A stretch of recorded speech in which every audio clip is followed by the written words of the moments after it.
Assemble! Stay dandy, baby. You guys know why I'm here. You know why I'm reviewing the Boruto Naruto Next Generations anime series again. One word, my friends. One word. Kara.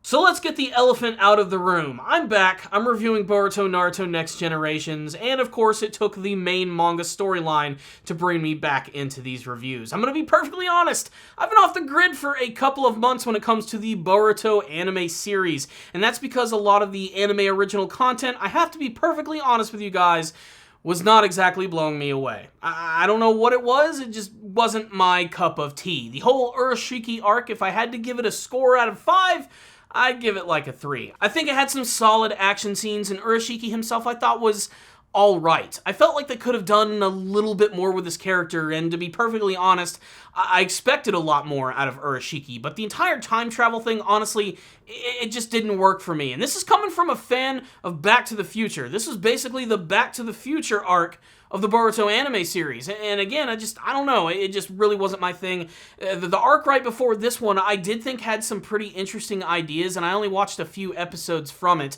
I will say the best thing about it, though, was how they're able to tie those elements into the current arc of the series, with Boruto having to battle against the leader of the Mujina gang, who goes by the name of Shojoji. And while Shojoji might not be the greatest villain in Naruto history, his actual battle and the finality of it is going to have some massive repercussions for the future of the series.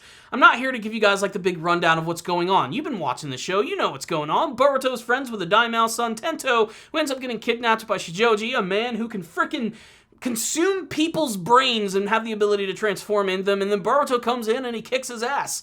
That's what happens in this episode. It's awesome, and it's cool. It even features one of the greatest Rasengan moments from the entire series as far as I'm concerned. It had some great animation, and it was really solid. But let's get to the brass tacks. This is all about the formal introduction of Kara, who not only are brought up in this episode, and we actually get to see a nice still image of their group in a shadowy secret place, but they actually appear in the brand new intro of the show, which is really awesome. As someone who reads the manga version, I've been waiting for this group to show up for a long time, and the fact that we're finally getting there is still kind of blowing my mind, to be perfectly honest, because even though the manga is ahead of the anime right now, it's only a matter of time before the series manages to catch up to it. So my personal theory is that they are still going to add a lot of anime original content to sort of supplement and give us some breaks before we get to more of that.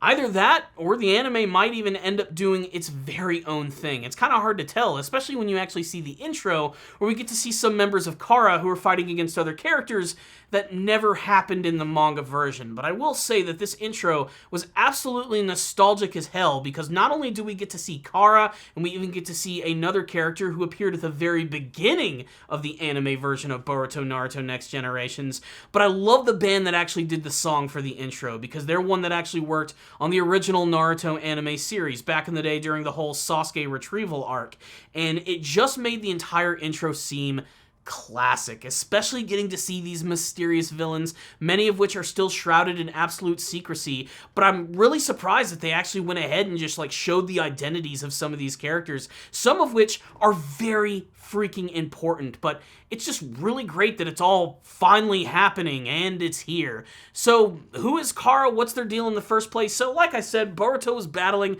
against Shojoji. He ends up kicking his big ol' ass, meets King Sarada come in to finish the fight in a really awesome fashion, especially that kick from Sarada. That was badass. And then of course Shojoji is being interrogated, and we also get to see the return of Ibiki Morino, who might be one of the most badass characters from the series. Just the fact that he has gnarly scars across his face and he's an interrogation expert.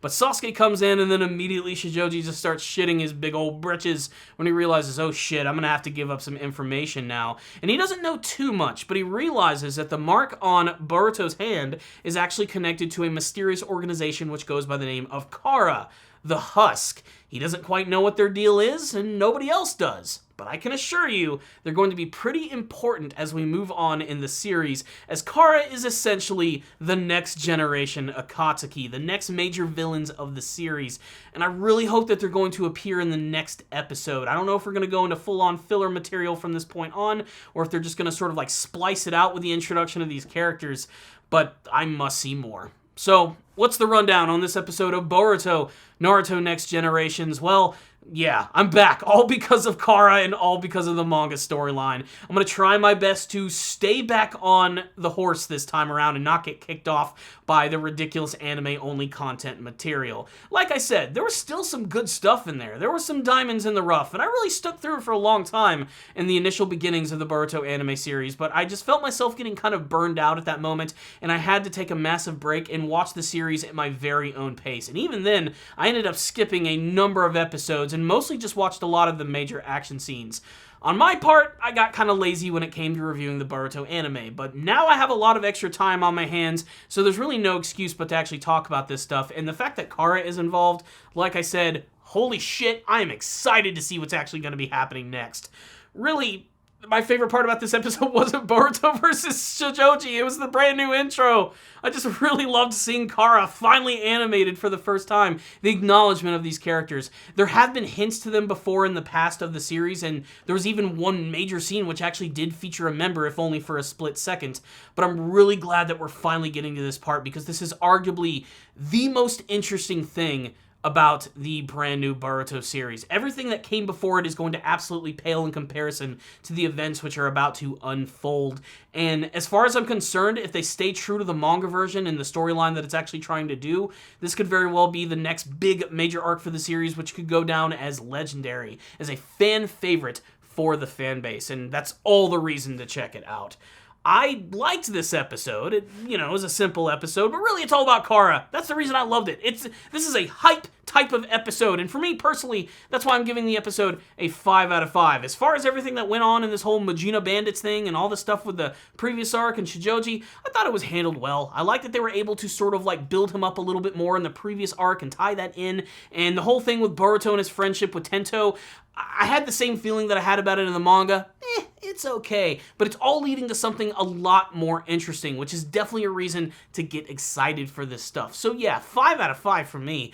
But really, I want to hear from you guys, especially those anime-only viewers. What did you think about this episode? Boruto's big final battle with Shojoji, his friendship with Tento, and of course the formal introduction of the Kara organization. What do you think about these guys? What do you hope that they're going to do? What did you think of them in the brand new intro? And what do you hope to see from the future of Boruto Naruto Next Generations? So thank you all again for watching this review. Make sure to subscribe to the channel for more videos just like this one. Also stay tuned for our weekly podcast show, The Powerful Nerdcast. Thank you guys again for watching. It really helps out when you guys watch and hit the like button, but if you want to go the extra mile, please check out my PayPal and Patreon account in the description box below. A little bit goes a long way. So thank you guys again for watching this video. I'll see you all next time, and as always, stay dandy, baby.